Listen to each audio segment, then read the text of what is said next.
If you haven't watched Bend It Like Beckham recently, you may see screenshots from the movie and think that it was a tale of teen girlhood, sports, and sapphic young love. You might smile fondly at these posts, hit the like, and keep scrolling. But you've forgotten one key thing. There was something between them the whole time.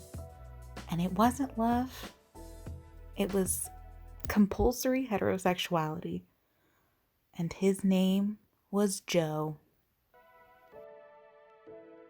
Hi, my name is Mandeep, or Mandeep, and you're watching Disney Channel. Welcome back to youtube.com/cherrybepsi.edu. A few people have asked me what the channel name means. No, they haven't. And you know what? Today's not the day for that. By the way, my last video on Bend It Like Beckham, a reimagining of the movie as a lesbian coming-of-age movie, got manually claimed for copyright, meaning that even though I spent extra effort to make sure the clips were short and the video itself was transformative in nature, some underpaid intern went through to flag it anyway.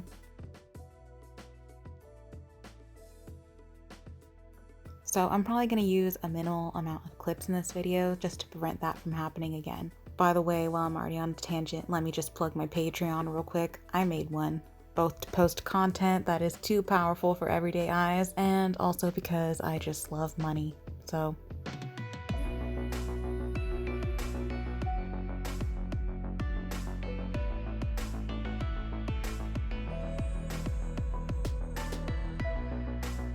Bend It Like Beckham. When people talk about this movie, it's usually to talk about how groundbreaking it was. A Sikh Punjabi lead with an immigrant family and distinct culture and everything. And she's dating a white guy? Oh my gosh. But I want you to walk with me for a second. What if all of this was true, but instead of Joe being the love interest, it was Jules? What if this was one of the first mainstream movies for young brown girls that showed them they could love a woman the same way they've been told they could only love a man? It would have been, in every sense of the word, a cultural reset.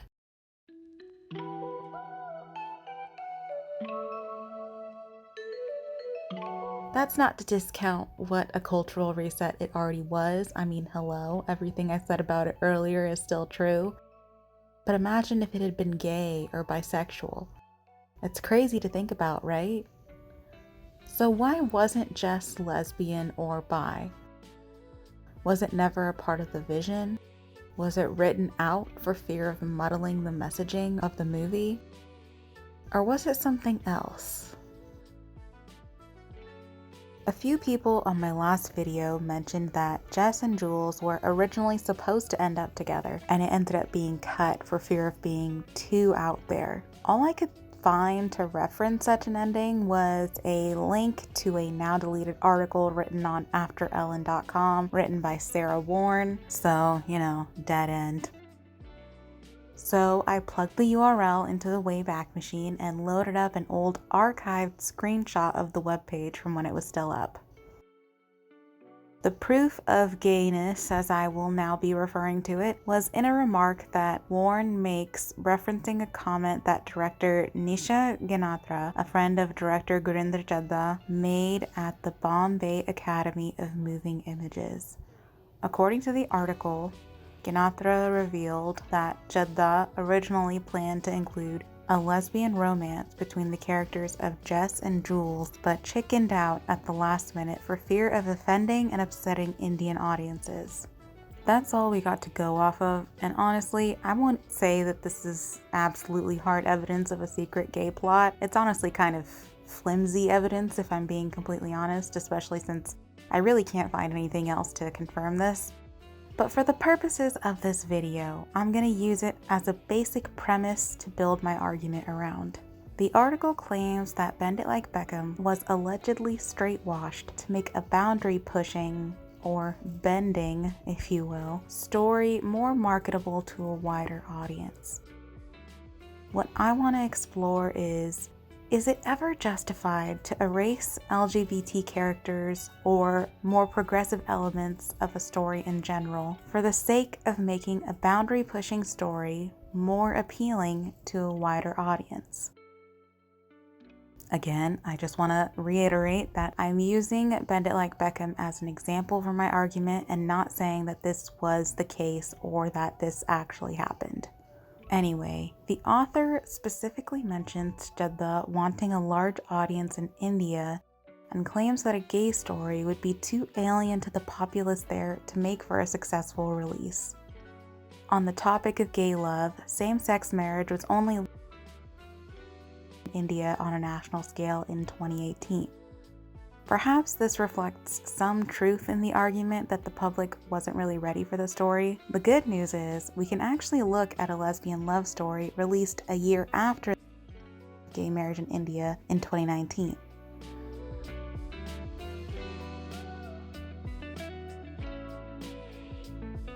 Sonam Kapoor made headlines for starring in the lesbian love story Ek Ladki Ko Dekha To Aisa Laga, directed by Shelly Chopra Dhar and written by Ghazal Taliwal, a trans woman. The title itself is a reference to a love song with heterosexual origins from the Bollywood movie 1942, A Love Story, the title translating to How I Felt When I Saw That Girl, a little play on words, taking the original heterosexual song and bending it to be a little bit more gay. It received some pushback from parents complaining that it wasn't really family friendly to show two women in love like this, but was ultimately well received by mainstream media sources and critics. In terms of box office success, however, it was deemed a flop by the brutal Bollywood box office analysts.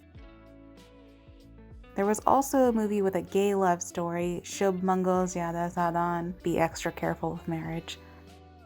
Released in 2020, the movie employed the familiar elements of other blockbuster Bollywood rom-coms and was deemed a semi-hit.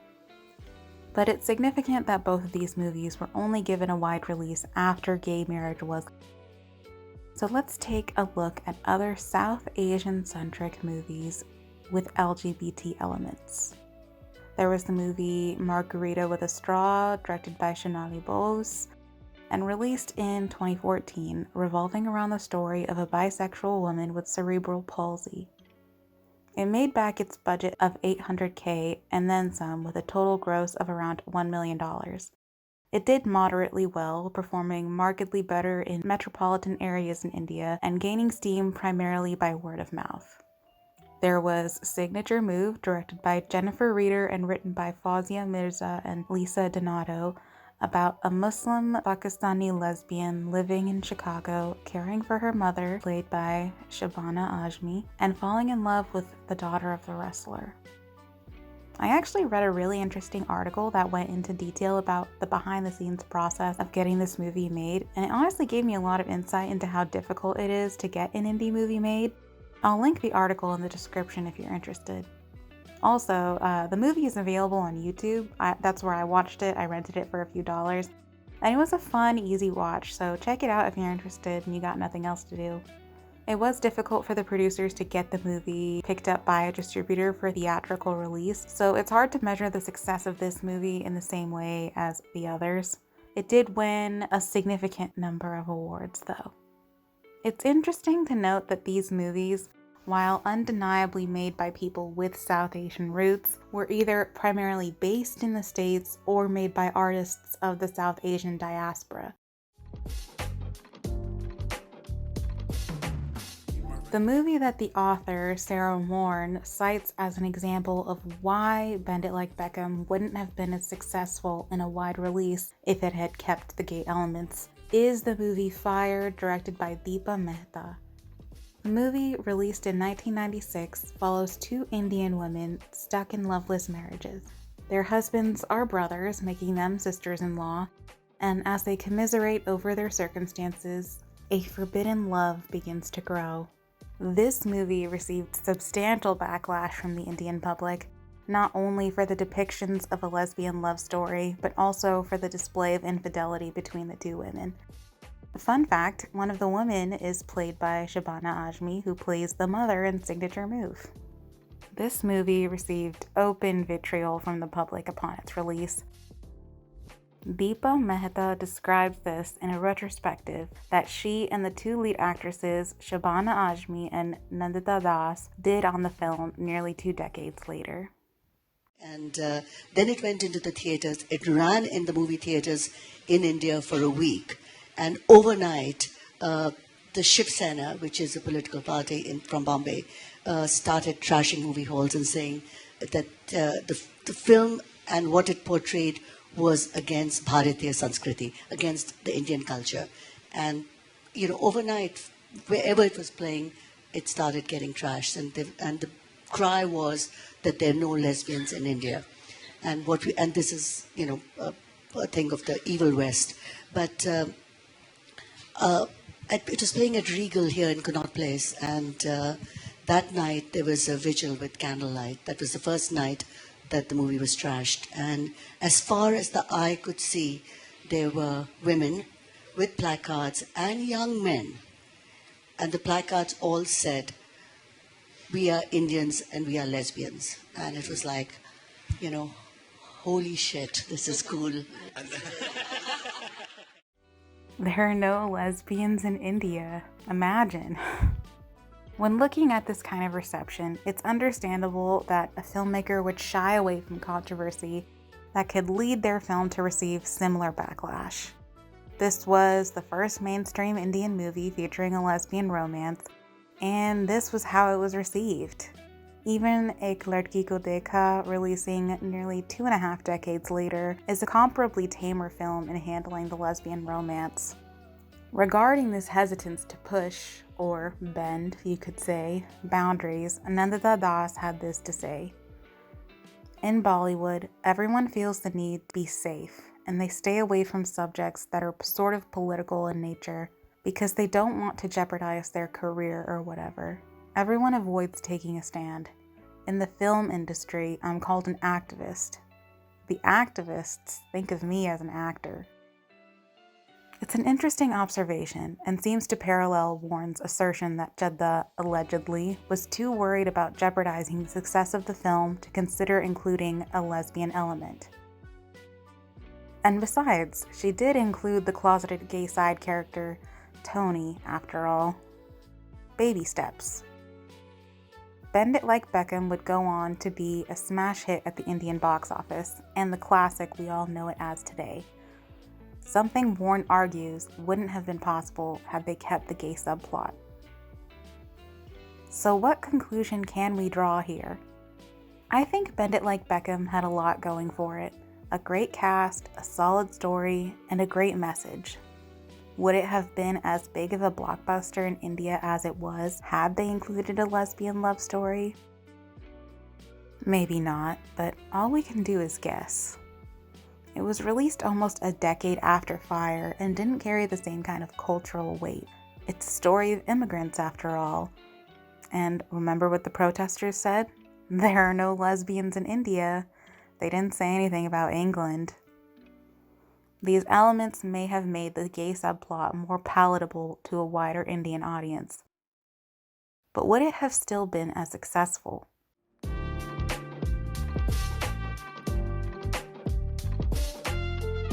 Honestly, I don't think so. Not because Indians aren't progressive enough, and not because the world wasn't ready for it. I just think that the media tends to pigeonhole diverse movies into one particular niche, and doesn't necessarily allow for nuance. Take, for example, how the movie Minari, instead of being presented as a universal American immigrant story, was instead marketed as a foreign language film, a movie only about Korean Americans.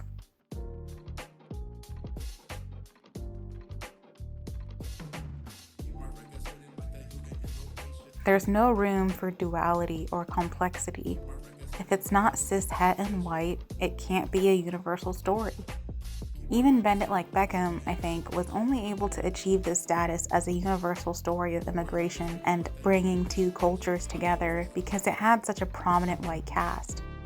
Without it, it might have suffered the same pigeonholing that Sarah Warren discusses when talking about the lesbian subplot. There's a tendency for mainstream media to simplify movies that feature minorities to being solely about that minority or identity, to reduce movies down to the identities they present. Bend It Like Beckham is remembered as a boundary-pushing movie in how it tackled the clash of two different cultures and the experiences of the Punjabi Sikh diaspora. If Jess and Jules ended up together, I think the narrative around the movie would have become about the exploration of lesbian love, maybe interracial lesbian love, but not a universal tale of immigrants or two cultures coming together. It doesn't mean that we should sanitize our stories or make them more palatable for mainstream consumption. It just means that we should push for a culture that doesn't require diverse stories to become a sum of their diverse parts. I do want to reiterate that I couldn't find anything to say that Jadda did say anything about a scrapped lesbian plotline beyond a now deleted article. And even if it was true, I would never blame an artist for doing what they felt they needed to do to get their work out there. I was merely using Bend It Like Beckham as a foundation for my argument. And honestly, in my opinion, any fault in the situation would fall on mainstream culture and media that forces these kinds of reductive labels.